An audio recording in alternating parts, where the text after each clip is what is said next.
UP. जिला संवाददाता रिजवान उद्दीन फतेहपुर में बोले भाकियू के युवा प्रदेश अध्यक्ष, कहा बुलडोजर के नाम पर सरकार बनाने वाले लोगों ने कानपुर में मां बेटी पर बुलडोजर चढ़ाकर की हत्या, भय पैदा कर चला रहे यूपी में सरकार।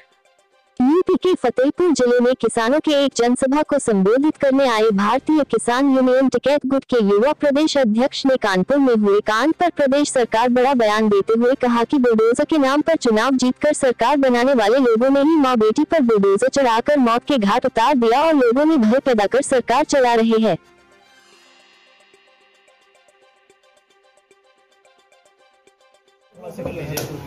ठीक है, बैठ के ना।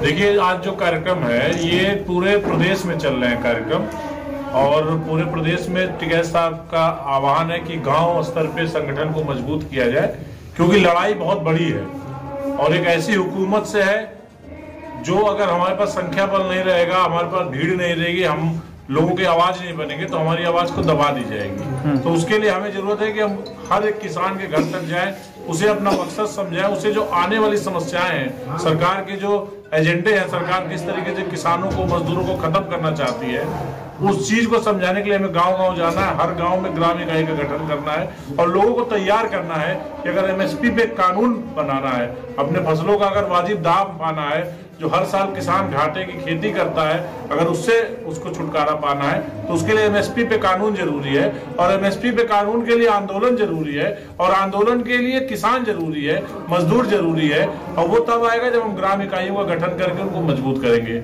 उसी के परिप्रेक्ष्य में आज आया हमें एक बड़ी पंचायत है, यहाँ से हम लोग वहीं पे निकलेंगे।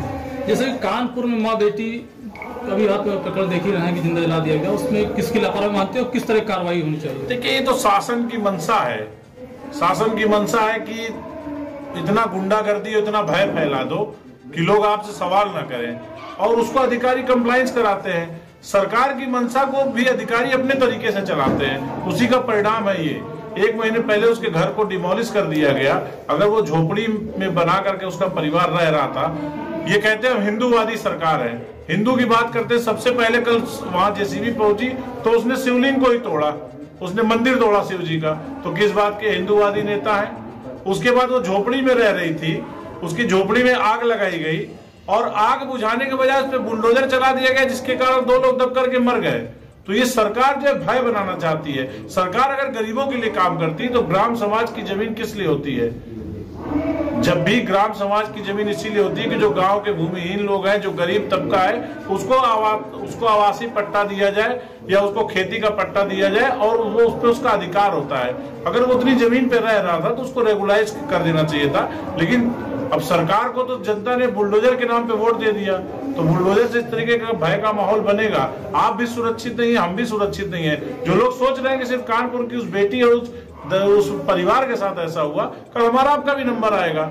इसलिए अब जरूरत है एकजुट होकर के इन बातों को उठाने का, इन मुद्दों के लिए लड़ने का, उनको इंसाफ दिलाने का।